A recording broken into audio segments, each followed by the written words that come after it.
बरेली के पुराने शहर का ये सबसे पॉपुलर स्कूल है और 1978 में हमारे ग्रैंडफादर ने इस स्कूल की बुनियाद रखी थी। और अब हिंदी मीडियम के साथ साथ यहाँ पर इंग्लिश मीडियम स्कूल भी है और जनता स्कूल इंग्लिश मीडियम के नाम से इसको जाना जाता है।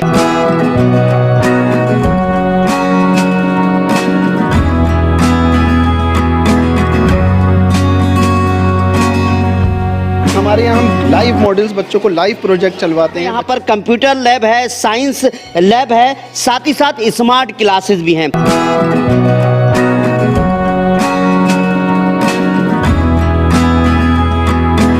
मैंने पढ़ाई यहाँ से कक्षा 5 तक की थी। ये स्कूल सबसे बेस्ट है, सबसे पुराना स्कूल है। अच्छा। और मेरा बेटा भी यहीं पढ़ रहा है। अच्छी पढ़ाई हो रही है, डिसिप्लिन भी अच्छा है यहाँ का। हाँ, इंग्लिश बहुत अच्छा सीख रहा है हमारा। बहुत बहुत स्वागत है आपका। इस वक्त हम मौजूद हैं बरेली के पुराना शहर नवादा शेर खान बालजती स्कूल के पास। यहीं पर ही है जनता स्कूल इंग्लिश मीडियम। 1978 में मुख्तार हुसैन साहब ने इस स्कूल की संग बुनियाद रखी थी। उस वक्त ये हिंदी मीडियम स्कूल हुआ करता था। ये पुराने शहर का बहुत फेमस स्कूल है और अब हिंदी मीडियम के साथ साथ यहाँ पर इंग्लिश मीडियम स्कूल भी है और जनता स्कूल इंग्लिश मीडियम के नाम से इसको जाना जाता है। बरेली के पुराने शहर का ये सबसे पॉपुलर स्कूल है और साइंस और टेक्नोलॉजी के इस दौर में यहाँ पर कंप्यूटर लैब है, साइंस लैब है, साथ ही साथ स्मार्ट क्लासेस भी हैं।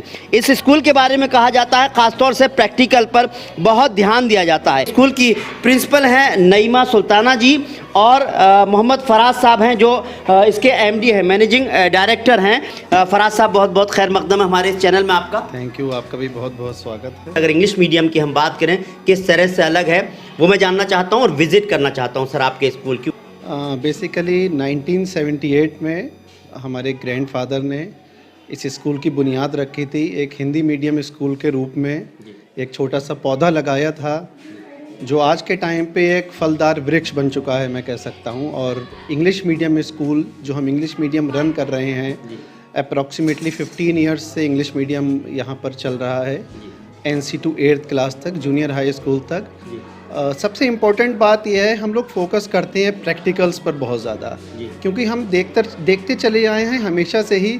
हमेशा हर स्कूल में बुकिश नॉलेज ही दी जाती है और क्योंकि मैं खुद एक मीडियम क्लास फैमिली से बिलोंग करता हूँ तो मुझे लगा कि एक मीडियम क्लास फैमिली के लिए कोई ऐसा स्कूल हो जिसमें बच्चे प्रैक्टिकली बहुत ज़्यादा सीखें, क्योंकि हमें पढ़ते चले आए हैं और हमने देखा है ये बच्चों को जो विजुअल्स होते हैं, जो चीज़ वो करते हैं अपने आप या जो फ़ोटो देखते हैं वो एक्चुअली होता वो उनके माइंड में ज़्यादा टाइम तक वो चीज़ रहती है।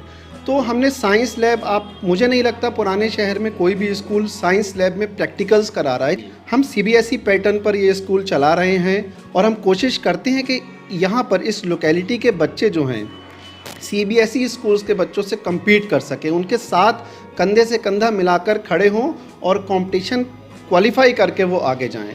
तो इसी को सोचते हुए हमने इंग्लिश मीडियम में प्रैक्टिकल को ज़्यादा इम्पोर्टेंस दी है। जैसे कंप्यूटर लैब की अगर बात करूं मैं तो हम प्रोग्रामिंग अभी से बच्चों को स्टार्ट करा रहे हैं। तो हम अभी से 3rd क्लास से बच्चे को कंप्यूटर लैब स्टार्ट करा देते हैं। बच्चे को पता होता है माउस कैसे काम करता है, कंप्यूटर काम कैसे करता है। हमारे बड़े स्टैंडर्ड के बच्चे जब हम बात करें अगर 5th to 8th की तो वो प्रोग्रामिंग लैंग्वेज कर रहे हैं। HTML लैंग्वेज होती है जिसे हम वेबसाइट के वेब पेजेस डिज़ाइन कराते हैं, वो हम अभी से स्टार्ट करा देते हैं ताकि बच्चों को फ्यूचर के लिए कोई प्रॉब्लम ना हो। उन्हें पता है, उनका फ्यूचर क्लियर हो कि हम किस लाइन में जाना चाहते हैं, क्या हम आगे कर सकते हैं। जबकि हमारे टाइम में मैं कहूँगा कि हमें इतना नहीं थी नॉलेज कि हमें कैसे करना है, तो वो प्रॉब्लम ये बच्चे फेस ना करें, इसलिए हमने वक्त के साथ साथ टेक्नोलॉजिकली बहुत एडवांस्ड किया हुआ है अपने आप को। क्योंकि अगर हम एडवांस नहीं करेंगे, वक्त के साथ नहीं बदलेंगे तो हम लोग ख़त्म हो जाएंगे, सरवाइव नहीं कर पाएंगे। क्यों ना हम थोड़ा विजिट करें स्कूल की और चलते चलते बात की जाए तो ज़्यादा बेहतर होगा।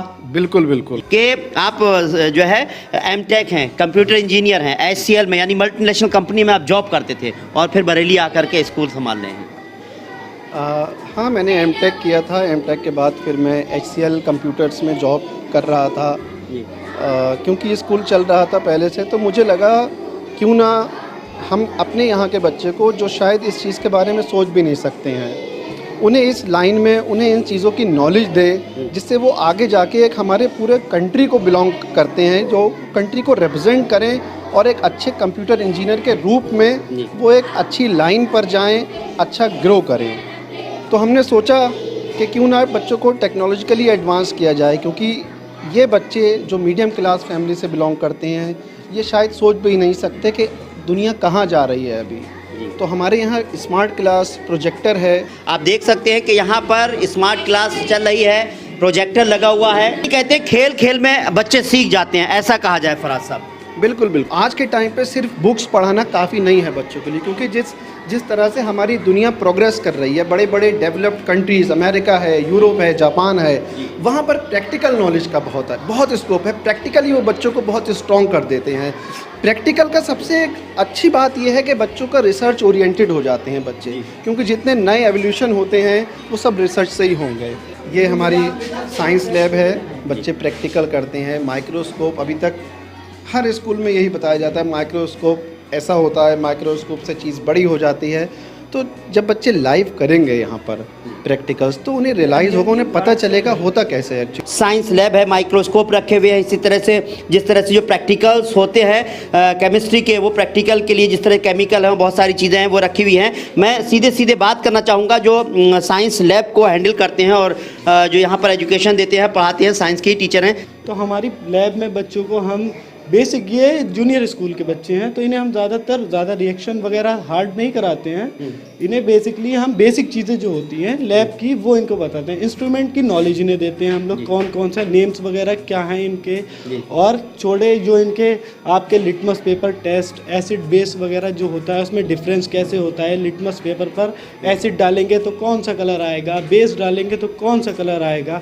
माइक्रोस्कोप में हम लोग इन्हें कराते हैं जैसे अनियन वगैरह के गार्ड सेल्स होते हैं, ये स्लाइड प्लेट होती है, इस पर रखते हैं बच्चों को और फिर बच्चों से दिखाते हैं इनमें, ये माइक्रोस्कोप में इसकी सेल्स वगैरह दिखाते हैं। और बहुत छोटे छोटे माइक्रो ऑर्गेनिज्म जैसे होते हैं, दही में जैसे होता है हमारा एक बैक्टीरिया लैक्टोबैसिलस, तो वो भी हम इन्हें माइक्रोस्कोप में डालकर दिखाते हैं। ये फिजिक्स के इंस्ट्रूमेंट है वगैरह, प्रिज्म वगैरह जो है जिसमें डिस्पर्सन ऑफ लाइट देखने को मिलती है हमें। बाकी ये गेज मीटर रखा हुआ है, ये केमिस्ट्री के इंस्ट्रूमेंट है। ये हमारा बायोलॉजी का स्केलेटन है, इसमें हम ह्यूमन बॉडी की जैसे ये है, ये पूरी बोन्स वगैरह हैं, तो हम बच्चों को इन 1 बाय 1 सारे बोन्स के नेम बताते हैं। जैसे ये बोन है तो ये हमारा स्कल हो गया, स्कल में कितनी बोन्स वगैरह होती हैं।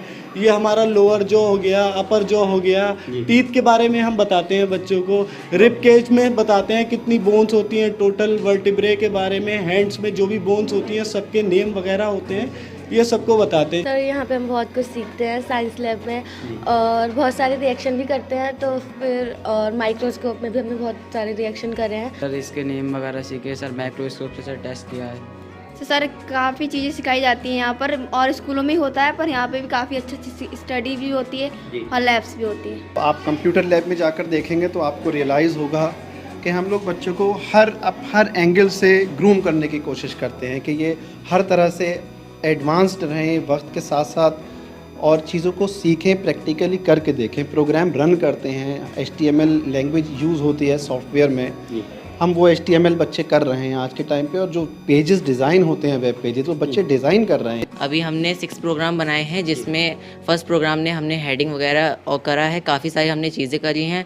उसमें हम लोग काफ़ी सारी कोडिंग कर रहे हैं, इस जाके हम डॉक्यूमेंट बनाना सीख सकें, इससे हम वेब पेजेस बना रहे हैं। बच्चों ने यहाँ आकर काफ़ी कुछ सीखा है। जैसे हम लोग स्टार्टिंग से बच्चों को सिखाते हैं कैसे नोटपैड पर टाइपिंग होती है और कैसे मतलब माउस वगैरह होल्ड किया जाता है। फिर उसके बाद step by step MS word और जो है प्रोग्रामिंग वगैरह इन लोगों को सिखाई जाती है। ये हमारे क्लास 6 to 8 प्रोजेक्ट होते हैं बच्चों के, साइंस से रिलेटेड प्रोजेक्ट होते हैं। अच्छा। तो ये इन लोगों ने वाटर वर्किंग मॉडल था, तो इन्होंने एक्वेरियम इनका था प्रोजेक्ट में। ये 8th क्लास का प्रोजेक्ट है, इसमें इन लोगों ने एक्वेरियम बनाया है। अच्छा। वाटर वर्किंग मॉडल है ये, उसमें फाउंटेन की तरह इनका एक्वेरियम वगैरह है। अच्छा। तो इसमें से इन्होंने खुद बनाया है, थर्माकोल का यूज़ करके, सीमेंट का यूज़ करके और पाइप्स के थ्रू कनेक्शन करके। इनमें एक मोटर लगाया गया है जो अंदर इसके फिट है, वो दिख नहीं रहा है, तो उसके थ्रू वाटर आ रहा है। 7th क्लास का है, इसमें हम लोगों ने फाउंटेन बनाया है। जनरली छोटे बच्चे जो हैं हमारे, हम ग्राउंड फ्लोर पर ही उन्हें रखते हैं, और बड़े क्लासेस हमारे फर्स्ट फ्लोर पर चलते हैं। तो मैं चलते हैं, आपको 3rd क्लास में लेकर चलते हैं। तो एक क्लास में 2 टीचर, ये क्या सर? हाँ, sit down all of you. देखिए सबसे इम्पोर्टेंट ये है कि साइंस के अकॉर्डिंग रेशो होता है टीचर्स एंड स्टूडेंट्स रेशो, वो 25:1 का होता है, मतलब 25 स्टूडेंट्स पर 1 टीचर होना चाहिए जी। तो अगर क्लास की स्ट्रेंथ 40 है जी। तो वो 1 टीचर कवर नहीं कर पाएगी इतने बच्चों को, कहीं ना कहीं कुछ कमी रह जाएगी जी। ये बहुत ऑब्वियस सी बात है। देखिए ये बहुत प्रैक्टिकली अगर आप देखेंगे तो हैंडल नहीं हो पाएंगे, तो हमने एक क्लास के लिए 2 टीचर्स हैं। यहाँ ऑल स्टाफ जो है वो हमारा ग्रेजुएट है। यहाँ पर 8:20 से स्टार्ट हो जाता है, असेंबली स्टार्ट हो जाती है, तो बच्चे सबसे पहले यहाँ पर आकर असेंबल होते हैं, फिर उसके बाद प्रेयर स्टार्ट होती है, नेशनल एंथम होता है, फिर उसके बाद सब अपने अपने क्लासेस अटेंड करते हैं बच्चे।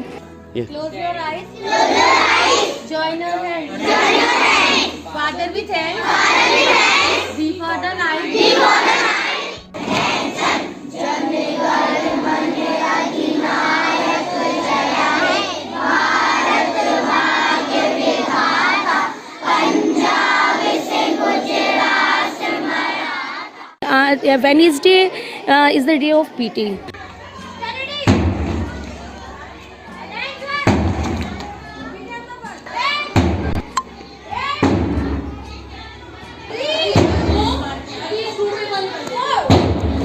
Recently 14 November that is children day पर एनुअल प्रोग्राम कराया था, बच्चों ने परफॉर्मेंस दी थी, डांस वगैरह किया था, प्लेस थे, everything is done in this annual program, annual functions and annual sports में भी छोटे बच्चों के लिए भी स्पोर्ट्स हैं, तो sports facility everything is pre planned, everything is being done. हम चाह रहे हैं हर एंगल से बच्चों को ग्रूम करने के लिए, तो ऑब्वियस है कि हमें हर एक्टिविटी में बच्चों को पार्टिसिपेशन चाहिए है और we also motivate our children. तो किस चीज़ की क्लास दे रही है मैम?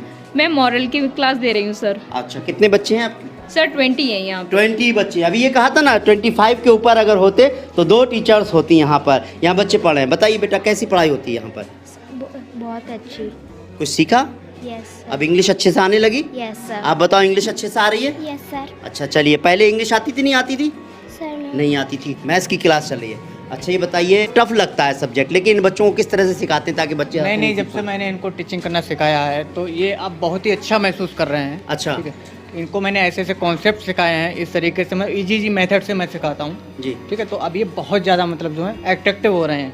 मैथ कैसा लगता है अब आपको? अच्छा लगता है। सर सिखा रहे हैं, कैसा सिखा रहे हैं? अच्छा सिखा रहे हैं। अभी क्या कर रहे थे अभी आप? सब्ट्रैक्ट। तो सर कहते हैं कि मैं इस तरह की टेक्निक बताता हूं ताकि बच्चों को जो है आसान हो जाते हैं कि ये स्कूल जो है पुराने शहर का सबसे बेहतरीन स्कूल है। क्या खास है आप बताइए? सर इसमें बच्चों की रीडिंग इतनी अच्छी से इम्प्रूव हो जाती है, शायद किसी स्कूल में नहीं होती है। अच्छा, रीडिंग की वजह से ही फेमस है, क्योंकि मैं ट्यूशन भी पढ़ाती हूँ घर पर, तो और स्कूल के बच्चे आते हैं उनकी रीडिंग बहुत ख़राब होती है, लेकिन स्कूल के बच्चे जो हैं उनकी रीडिंग बहुत अच्छी होती है। हमने इस स्कूल को हर तरह से एडवांस किया हुआ है, हर कोई भी ऐसी चीज़ नहीं है जो यहाँ पर नहीं सिखाई जाती इस जूनियर लेवल पर। तो बच्चे जब एडवांस चीज़ें सीखेंगे तो ऑब्वियस है कि वो कॉम्पीट कर पाएंगे, और हम इसी मिडिल क्लास फैमिली के लिए ये स्कूल हमने बेसिकली इसीलिए, क्योंकि हम देखते हैं कि पॉपुलेशन मोस्टली मीडियम क्लास लोग हैं यहाँ पर, हाई क्लास बहुत कम है, ठीक है ना। तो एक मीडियम क्लास के माता पिता बच्चे के चाहते हैं कि वो अच्छा परफॉर्म करे और इतनी फ़ीस भी नहीं दे सकते, तो हमने उन लोगों के लिए कहते हैं कि आप आइए और अपने बच्चों को यहाँ पर एजुकेट करवाइए कि वो आगे जाकर किसी भी बच्चे से किसी भी स्टैंडर्ड, चाहे वो ICSE बोर्ड हो चाहे वो CBSE बोर्ड हो, उससे कम्पीट कर सके। मैं इस स्कूल में बचपन में ही पढ़ा था। अच्छा, मैंने पढ़ाई यहाँ से कक्षा 5 तक की थी। मेरे बड़े भाई ने यहाँ से पढ़ाई की थी। ये स्कूल सबसे बेस्ट है, सबसे पुराना स्कूल है। अच्छा, और मेरा बेटा भी यहीं पढ़ रहा है जी, और उसकी पहले से जो एजुकेशन है और बेहतर हो गई। अच्छी पढ़ाई हो रही है, डिसिप्लिन भी अच्छा है यहाँ का। हमारा बच्चा पढ़ रहा है, अच्छी पढ़ाई। अच्छा इंग्लिश मीडियम में कुछ बच्चा इंग्लिश सीख पा रहा नहीं? हाँ इंग्लिश बहुत अच्छा सीख रहा है हमारा बच्चा भी अच्छा है पढ़ाई में, और स्कूल भी अच्छा है। ये उम्मीद करता हूं कि ये प्रोग्राम आपको पसंद आया होगा। अगर आपको ये प्रोग्राम पसंद आया और लोग जो है इसका फ़ायदा उठा पाएँ, यहाँ पर एडमिशन लेने के लिए, यहाँ पर बच्चों को अपने बच्चों के बेहतर मुस्तकबिल के लिए, उनकी बेहतर एजुकेशन के लिए यहाँ एडमिशन दिलाना चाहते हैं, तो लोग ज़्यादा से ज़्यादा इसका फ़ायदा उठाएं। इसके लिए आप इस वीडियो को ज़्यादा से ज़्यादा शेयर कीजिए। फिलहाल हमको इजाज़त दीजिए। नमस्कार, सत श्री अकाल, आदाब।